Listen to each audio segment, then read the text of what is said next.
ओम शांति। आज 16 अक्टूबर 2020 की साकार मुरली। आज बाबा ने कहा, मीठे बच्चे, तुम्हें संगम पर सेवा करके गायन लायक बनना है, फिर भविष्य में पुरुषोत्तम बनने से तुम पूजा लायक बन जाएंगे। आज का प्रश्न है, कौन सी बीमारी जड़ से समाप्त हो तब बाप की दिल पर चढ़ेंगे? उत्तर, पहला है देह अभिमान की बीमारी। इसी देह अभिमान के कारण सभी विकारों ने महारोगी बनाया है। यह देह अभिमान समाप्त हो जाए तो तुम बाप की दिल पर चढ़ो। दूसरा, दिल पर चढ़ना है तो विशाल बुद्धि बनो, ज्ञान चिता पर बैठो, रूहानी सेवा में लग जाओ और वाणी चलाने के साथ साथ बाप को अच्छी रीति याद करो। आज का गीत है, जाग सजनिया जाग। ओम शांति। मीठे मीठे रूहानी बच्चों ने गीत सुना। रूहानी बाप ने इस साधारण पुराने तन द्वारा मुख से कहा। बाप कहते हैं, मुझे पुराने तन में पुरानी राजधानी में आना पड़ा। अब यह रावण की राजधानी है। तन भी पराया है, क्योंकि इस शरीर में तो पहले से ही आत्मा है। मैं पराये तन में प्रवेश करता हूं। अपना तन होता तो उसका नाम पड़ता, हमारा नाम बदलता नहीं। मुझे फिर भी कहते हैं शिव बाबा। गीत तो बच्चे रोज सुनते हैं। नवयुग अर्थात नई दुनिया सतयुग आया। अब किसको कहते हैं? जागो। आत्माओं को, क्योंकि आत्माएं घोर अंधियारे में सोई पड़ी है, कुछ भी समझ नहीं, बाप को ही नहीं जानते। अब बाप जगाने आए हैं। अभी तुम बेहद के बाप को जानते हो, उनसे बेहद का सुख मिलना है। नए युग में सतयुग को नया कहा जाता है, कलयुग को पुराना युग कहेंगे। विद्वान पंडित आदि कोई भी नहीं जानते। कोई से भी पूछो नया युग फिर पुराना युग कैसे होता है, तो कोई भी बता नहीं सकेंगे। कहेंगे ये तो लाखों वर्ष की बात है। अभी तुम जानते हो हम नए युग से फिर पुराने युग में कैसे आए हैं, अर्थात स्वर्गवासी से नरकवासी कैसे बने हैं। मनुष्य तो कुछ भी नहीं जानते। जिनकी पूजा करते हैं उनकी बायोग्राफी को भी नहीं जानते। जैसे जगदम्बा की पूजा करते हैं, अब वो अम्बा कौन है जानते नहीं। अम्बा वास्तव में माताओं को कहा जाता है, परंतु पूजा तो एक की होनी चाहिए। शिव बाबा का भी एक ही अव्यभिचारी यादगार है। अम्बा भी एक है, परंतु जगत अम्बा को जानते नहीं। यह है जगत अम्बा और लक्ष्मी है जगत की महारानी। तुमको पता है कि जगत अम्बा कौन है और जगत महारानी कौन है। यह बातें कभी कोई जान न सके। लक्ष्मी को देवी और जगत अम्बा को ब्राह्मणी कहेंगे। ब्राह्मण संगम पर ही होते हैं। इस संगम युग को कोई नहीं जानते। प्रजापिता ब्रह्मा द्वारा नई पुरुषोत्तम सृष्टि रची जाती है। पुरुषोत्तम तुमको वहां देखने में आएंगे। इस समय तुम ब्राह्मण गायन लायक हो, सेवा कर रहे हो, फिर तुम पूजा लायक बनेंगे। ब्रह्मा को इतनी भुजाएं देते हैं तो अम्बा को भी क्यों नहीं देंगे? उनके भी तो सब बच्चे हैं ना। माँ बाप ही प्रजापिता बनते हैं, बच्चों को प्रजापिता नहीं कहेंगे।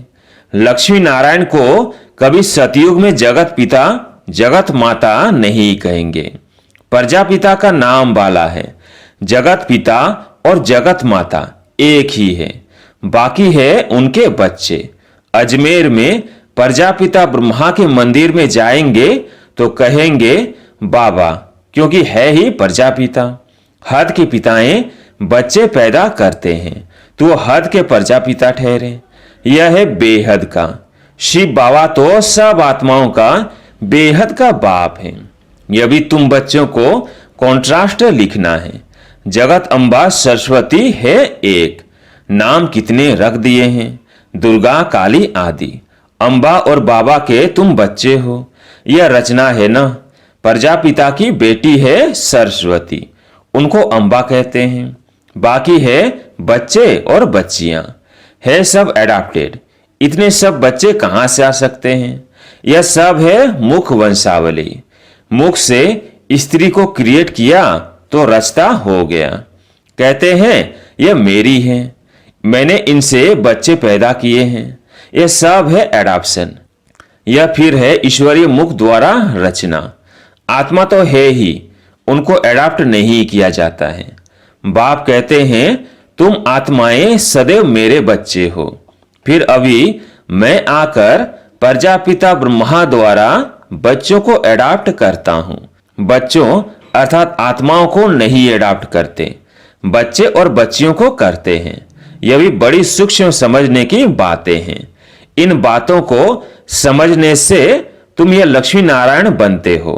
कैसे बने यह हम समझा सकते हैं। क्या ऐसे कर्म किए जो यह विश्व के मालिक बने? तुम प्रदर्शनी आदि में भी पूछ सकते हो। तुमको मालूम है इन्होंने यह स्वर्ग की राजधानी कैसे ली। तुम्हारे में भी यथार्थ रीति हर कोई नहीं समझा सकते। जिनमें दैवी गुण होंगे, इस रूहानी सर्विस में लगे हुए होंगे, वो समझा सकते हैं। बाकी तो माया की बीमारी में फंसे रहते हैं। अनेक प्रकार के रोग हैं। देहाभिमान का भी रोग है। इन विकारों ने ही तुमको रोगी बनाया है। बाप कहते हैं मैं तुमको पवित्र देवता बनाता हूं। तुम सर्वगुण संपन्न पवित्र थे, अभी पतित बन गए हो। बेहद का बाप ऐसे कहेंगे। इसमें निंदा की बात नहीं, ये समझाने की बात है। भारतवासियों को बेहद का बाप कहते हैं। मैं यह भारत में आता हूं। भारत की महिमा तो अपरंपार है। यहां आकर नरक को स्वर्ग बनाते हैं, सबको शांति देते हैं। तो ऐसे बाप की भी महिमा अपरंपार है, पारवार नहीं। जगत अम्बा और उनकी महिमा को कोई भी नहीं जानते। इनका भी कॉन्ट्रास्ट तुम बता सकते हो। यह जगत अम्बा की बायोग्राफी, यह लक्ष्मी की बायोग्राफी। वही जगत अम्बा फिर लक्ष्मी बनती है। फिर लक्ष्मी 184 जन्मों के बाद जगत अम्बा होगी। चित्र भी अलग अलग रखने चाहिए।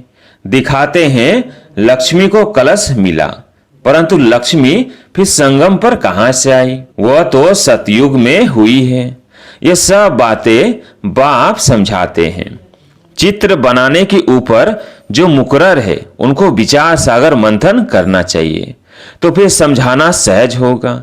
इतनी विशाल बुद्धि चाहिए तब दिल पर चढ़े। जब बाबा को अच्छी रीति याद करेंगे, ज्ञान चिता पर बैठेंगे, तब दिल पर चढ़ेंगे। ऐसे नहीं कि जो बहुत अच्छी वाणी चलाते हैं वो दिल पर चढ़ते हैं। नहीं, बाप कहते हैं दिल पर अंत में चढ़ेंगे।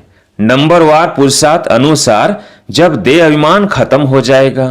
बाप ने समझाया है ब्रह्म ज्ञानी ब्रह्म में लीन होने की मेहनत करते हैं, परंतु ऐसे कोई लीन हो नहीं सकता। बाकी मेहनत करते हैं, उत्तम पद पाते हैं। ऐसे ऐसे महात्मा बनते हैं जो उनको प्लेटिनियम में भजन करते हैं, क्योंकि ब्रह्म में लीन होने की मेहनत तो करते हैं ना, तो मेहनत का भी फल मिलता है। बाकी मुक्ति, जीवन मुक्ति नहीं मिल सकती। तुम बच्चे जानते हो अब ये पुरानी दुनिया गई कि गई। इतने बॉम्ब्स बनाए हैं, रखने के लिए थोड़ी बनाए हैं। तुम जानते हो पुरानी दुनिया के विनाश के लिए यह बॉम्ब्स काम आएंगे। अनेक प्रकार के बॉम्ब्स हैं। बाप ज्ञान और योग सिखलाते हैं। फिर राज राजेश्वर डबल सिरताज देवी देवता बनेंगे। कौन सा ऊंच पद है? ब्राह्मण चोटी है ऊपर में, चोटी सबसे ऊपर है। अभी तुम बच्चों को पतित से पावन बनाने बाप आए हैं। फिर तुम भी पतित पावनी बनते हो। यह नशा है। हम सबको पावन बनाए, राज राजेश्वर बना रहे हैं। नशा हो तो बहुत खुशी में रहे। अपने दिल से पूछो हम कितने को आप समान बनाते हैं? प्रजापिता ब्रह्मा और जगत अम्बा दोनों एक जैसे हैं।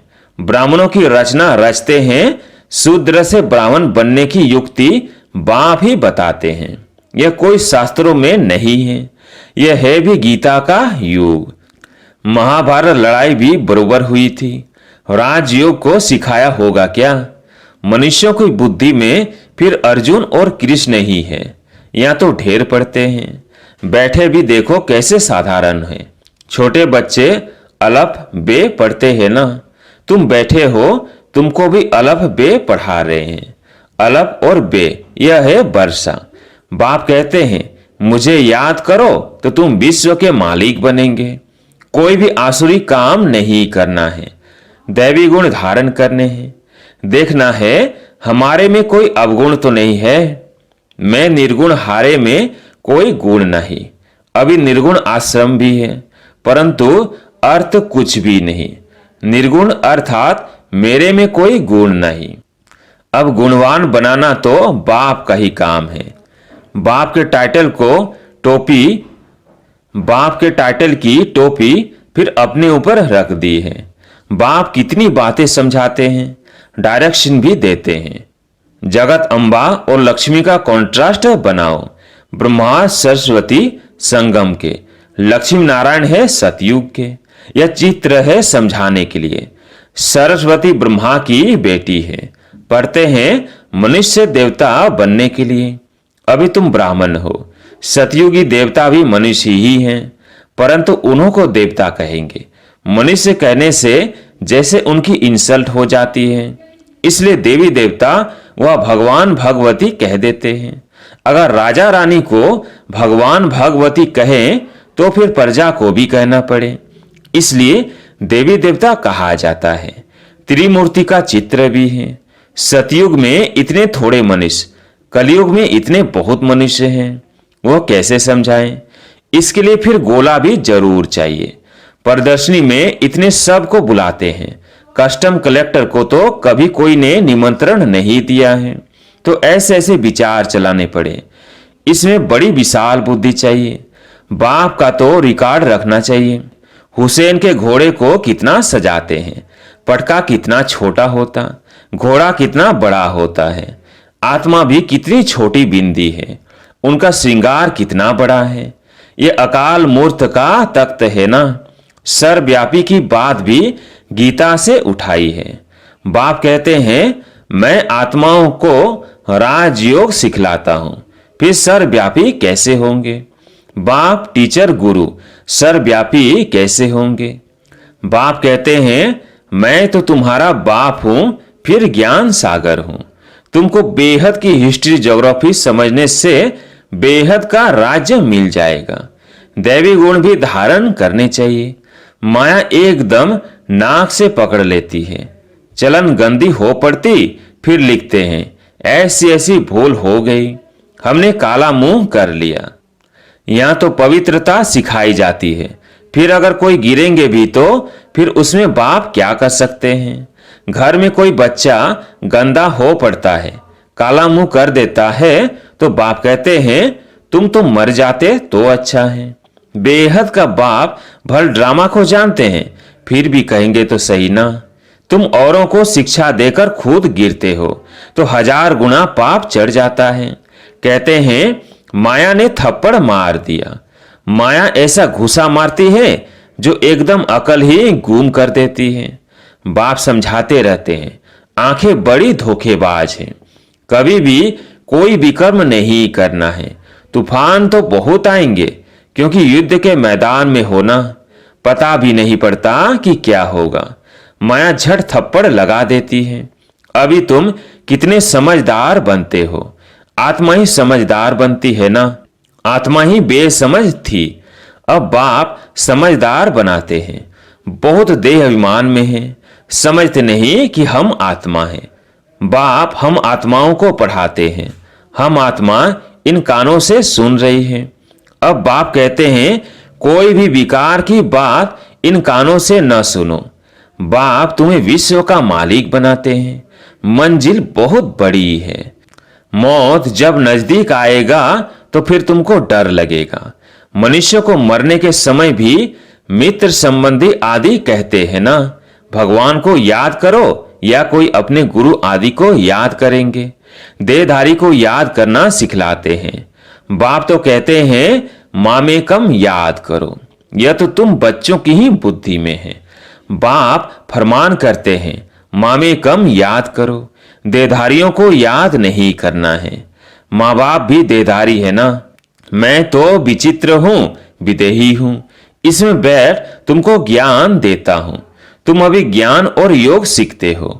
तुम कहते हो ज्ञान सागर बाप द्वारा हम ज्ञान सीख रहे हैं राज राजेश्वरी बनने के लिए। ज्ञान सागर ज्ञान भी सिखलाते हैं, राजयोग भी सिखलाते हैं।